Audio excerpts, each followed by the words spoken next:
യൂട്യൂബിന് വിട. സൂര്യയിലെ എല്ലാ പരമ്പരകളും സംരക്ഷണത്തിന് ശേഷം തികച്ചും സൗജന്യമായി സൺ നെക്സ്റ്റ് ആപ്പ് ഡൗൺലോഡ് ചെയ്യൂ. കണ്ടാസ്വദിക്കാം നിങ്ങളുടെ പ്രിയ പരമ്പരകൾ.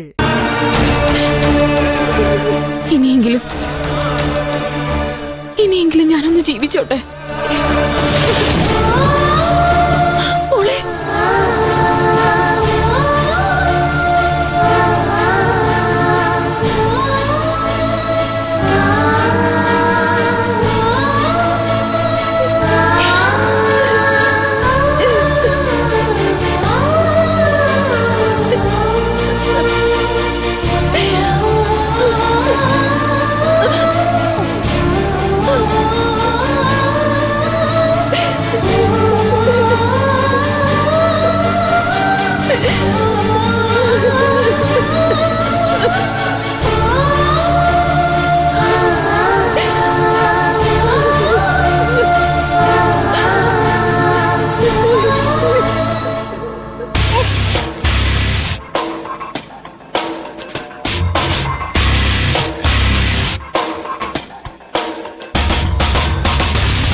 എന്തൊരു ഐശ്വര്യം! കഴുത്തിലോട്ട് വെച്ചില്ല, അതിനു മുമ്പ് ഏണി. ഇനി എന്ത് ചെയ്യും? ഞാൻ നിന്നോട് പറഞ്ഞല്ലോടി പുല്ല, ഈ തീക്കളി വേണ്ടെന്ന്. എല്ലാം നശിപ്പിച്ച് കളഞ്ഞല്ലോടി നീ. യോ, എന്റെ ജീവിതം പോയി. ഞാനില്ലേ ചേട്ടന്റെ കൂടെ? അയ്യടാ, ഓടിയോടുന്നു.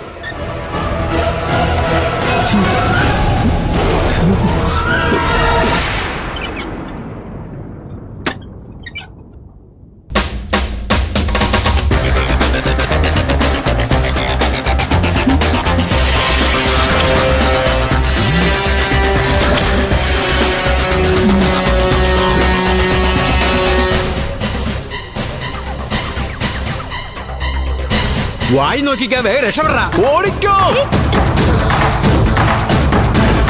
എങ്ങോട്ട് വാടി?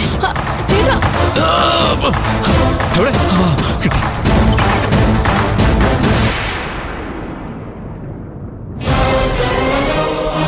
എന്നാലും ആ സമയത്ത് തന്നെ അയാൾ എങ്ങനെ ഇവിടെ എത്തി?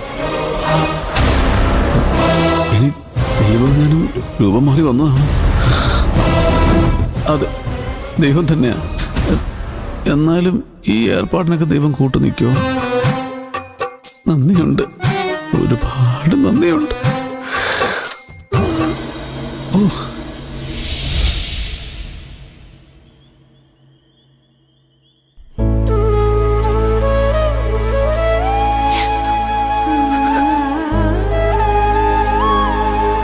ആ, നീ കിടന്നില്ലായിരുന്നു? ഇല്ല, കഴിക്കാൻ എടുക്കട്ടെ? വേണ്ട വേണ്ട, ഞാൻ പുറത്തുനിന്ന് കഴിച്ചതാ. ബാബാ കിടക്കാം. എന്താടി നിന്റെ മുഖമൊക്കെ വല്ലാതിരിക്കുന്നേ? ഒന്നുമില്ല. സത്യം പറ, എന്താ ഇവിടെ സംഭവിച്ചേ? ആരാ നിന്നെ നോവിച്ചേ? എന്താണെന്ന് വെച്ചാ പറ. ചോദിച്ചു കേട്ടില്ലേ? ആരാടി നിന്നെ ഇവിടെ ബുദ്ധിമുട്ടിക്കുന്നേ?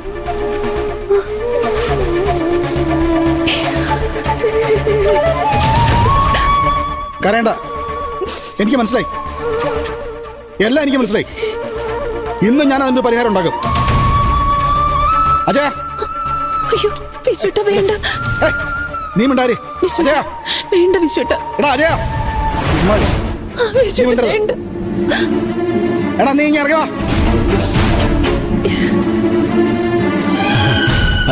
ഏട്ടാ, ഏട്ടാ എത്തിയായിരുന്നോ? നീ പിന്നെ എന്തോ വിചാരിച്ചേ? ഞാനങ്ങ് കാശിക്ക് പോയെന്നോ? ഇനി ഒരിക്കലും വേറെ തരുന്നോ? ഏട്ടൻ എങ്ങനെയൊക്കെ സംസാരിക്കുന്നത്? ഞാൻ പിന്നെ എങ്ങനെയൊക്കെ സംസാരിക്കണമെന്നാ? എടാ, ഞാനില്ലാത്ത നേരെ നോക്കി നീ നിന്റെ ഭാര്യയെ കൊണ്ട് ഇവളെ എന്തിനാ ഉപദ്രവിച്ചേ? അയ്യോ, ആര് ഉപദ്രവിച്ചു? ഞങ്ങൾ ഉപദ്രവിച്ചെന്ന് ഏട്ടത്തി പറഞ്ഞോ? അവളൊന്നും പറഞ്ഞില്ല. പക്ഷേ ചില കാര്യങ്ങളൊക്കെ പറയാതെ തന്നെ നമുക്ക് മനസ്സിലാക്കാൻ പറ്റും. ഞാൻ അറിയുന്നുണ്ട് ഇവിടെ ഗ്രൂപ്പ് ചേർന്ന് നടത്തുന്ന പ്രവർത്തനങ്ങളൊക്കെ.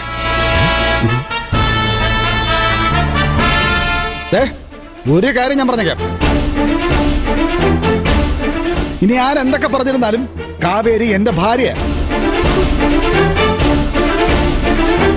ഞങ്ങൾ തമ്മിൽ പല പ്രശ്നങ്ങളും ഉണ്ടാവും, അത് നിങ്ങൾ ആരും അറിയേണ്ട കാര്യമില്ല. അത് മുതലെടുത്തോണ്ട് ഇവളെ ബുദ്ധിമുട്ടിക്കാനാണ് ഭാവമെങ്കിൽ എനിക്ക് കയ്യും കെട്ടി നോക്കി നിൽക്കാൻ പറ്റില്ല. ഏട്ടാ ഏട്ടൻ എന്തൊക്കെയാ പറയുന്നേ? ഞങ്ങളുടെ ഭാഗത്ത് നിന്ന് അങ്ങനെ യാതൊരു ബുദ്ധിമുട്ടും ഉണ്ടായിട്ടില്ല. അല്ലേ ദേ നിക്കല്ലേ ചോദ്യര് ഏട്ടത്തി പറയട്ടെ. എടി ആ മൈഥിലി, നീ പറ, നിനക്ക് ഏട്ടത്തിയായിട്ട് എന്തേലും പ്രശ്നമുണ്ടോ? എടി ഞാൻ ചോദിച്ചത് നീ കേട്ടില്ലേ? നിങ്ങൾ തമ്മിൽ എന്തെങ്കിലും പ്രശ്നമുണ്ടോന്ന്? എനിക്ക് പ്രശ്നമൊന്നുമില്ല. ആ ആ ആ. എന്ന് വെച്ചാ ഏട്ടത്തിക്കുണ്ട് അല്ലേ?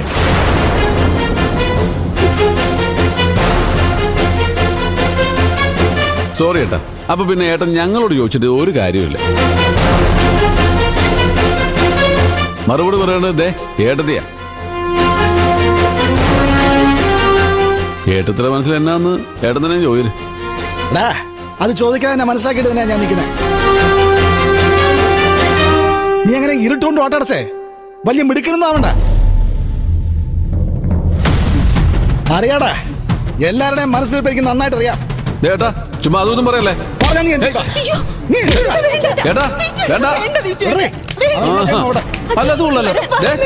കളിക്കാൻ വരുന്ന എന്റെ മുമ്പിൽ നിന്ന് മുണ്ട് മറത്തു കുത്തുന്നുടാ. നന്ദി കേട്ടവനെ, നിനക്കെന്നെ തല്ലണല്ലോടാ. ഇത്രയും കാലം പൂച്ചയെ പോലെ നിന്ന് എന്നെ പറ്റിച്ചിട്ട് ഒരു സാഹചര്യം വന്നപ്പോ നീ എന്നെ തല്ലാൻ വരുന്നോടാ. ആര് തല്ലാൻ വന്നത്? നിങ്ങളല്ലേ എന്നെ തല്ലാൻ വന്നത്? നിങ്ങളോ? ആ, ഞാൻ എന്നു മുതലടാ നിനക്ക് നിങ്ങളായത്? അതെ, ഏട്ടനായാലും ഏട്ടന്റെ സ്ഥാനത്ത് നിൽക്കണം. ഞാനിവിടെ ഇപ്പൊ എന്ത് ചെയ്തെന്നാ നീ പറയുന്നേ?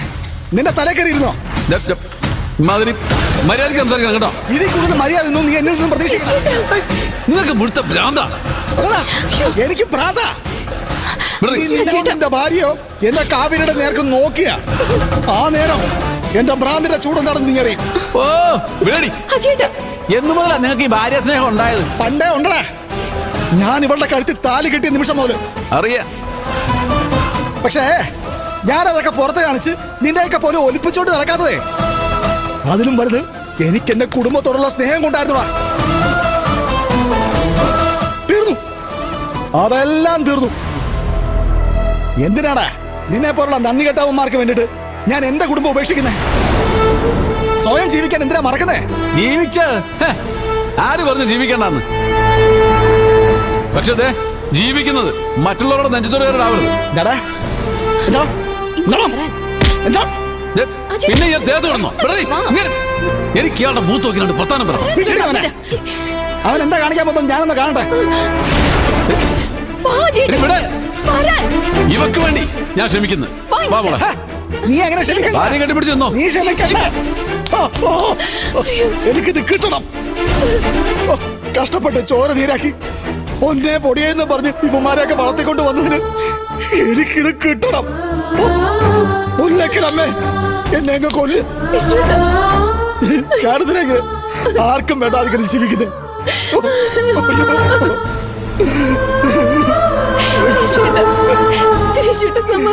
വേണ്ട,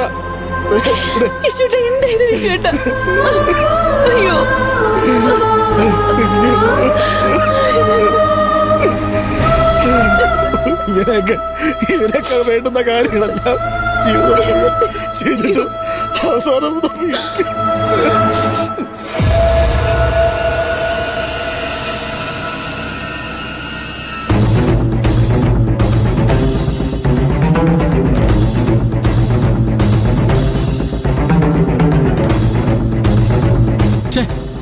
എന്നാലും ഏട്ടൻ ഇങ്ങനെ മാറുമെന്ന് ഞാൻ സ്വപ്നത്തിൽ പോലും വിചാരിച്ചില്ല. നീ കേട്ടില്ല മോളെ എന്നെ പറഞ്ഞ അനാവശ്യങ്ങളൊക്കെ? ഏട്ടനായാലും അനുജനായാലും നിൽക്കേണ്ട അടുത്ത് നിന്നില്ലെങ്കിൽ ഇതൊക്കെ തന്നെ അവസ്ഥ. നീ എന്നെ കുറ്റപ്പെടുത്തുവാണോ മോളെ? അല്ല, പിന്നെ ആശ്വസിപ്പിച്ചതാ. ഒരു പ്രായം കഴിഞ്ഞ മനുഷ്യ സ്വന്തം കാലിൽ നടക്കാൻ പഠിക്കണം. കൂടപ്പിറപ്പുകളെ സ്നേഹിക്കേണ്ട എന്നൊന്നുമല്ല ഞാൻ പറഞ്ഞത്. പക്ഷെ അതിനൊരു പരിധിയുണ്ട്. നമ്മുടെ കൈ നമ്മുടെ തലക്കീഴിൽ ഇരിക്കണം അജയേട്ടാ. സംഭവിച്ചു പോയി മോളെ. ഇനി ഞാൻ ശ്രദ്ധിച്ചോളാം.